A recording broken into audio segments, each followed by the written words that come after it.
Good morning mga pango. Okay? Gusto niyo makaipon? Bigyan ko kayo ng tips ha. Ganito yan. Kung meron kang bisyo, iwasan mo yan. Inom, sigarilyo. Bawasan mo yan. So imagine mo na lang 7 to 8 pesos ang sigarilyo pag nabawasan mo yan ng mga at least tatlo sa isang araw, let's say. So meron kang 24 pesos. Multiply mo yan ng 30, meron kang parang 720. Okay? Parang ganun. Anyway. So, 620. Oh, anyway. 720, whatever. Tapos, sa alak naman, sabihin natin na you don't have to drink. Hindi mo kailangang uminom araw-araw. Sabihin natin na yung isang gin is around, or isang beer, 50 pesos to 60 pesos a day.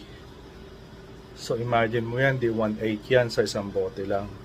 So ngayon meron ka ng about, let's say na tinamad ka, nakaipon ka ng 2,000 a month. Sa isang taon meron kang 24,000 pesos.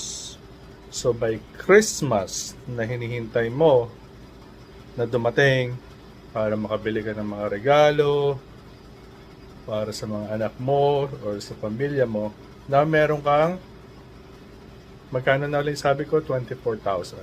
So, kung nakaipon ka ng 100 pesos a day, mas maganda. Di ba? So, magkano yan? 3,000 a month. So, magkano yun sa isang taon? Meron kang 36,000. Alam mo, paano mo may ipon yan? Barya. Gawin mong barya. Ilagay mo sa alkansya. Tapos buksan mo siya ng Christmas. 36,000 pesos sa halagang 100 pesos na pwede mong ihulog araw-araw. Instead na ipansugal mo, isigarilyo mo, at ipang-inom mo. So kung yung 100 pesos na yun may tabi mo, pwede ka pa rin uminom, managarilyo, pero huwag kang magsusugal.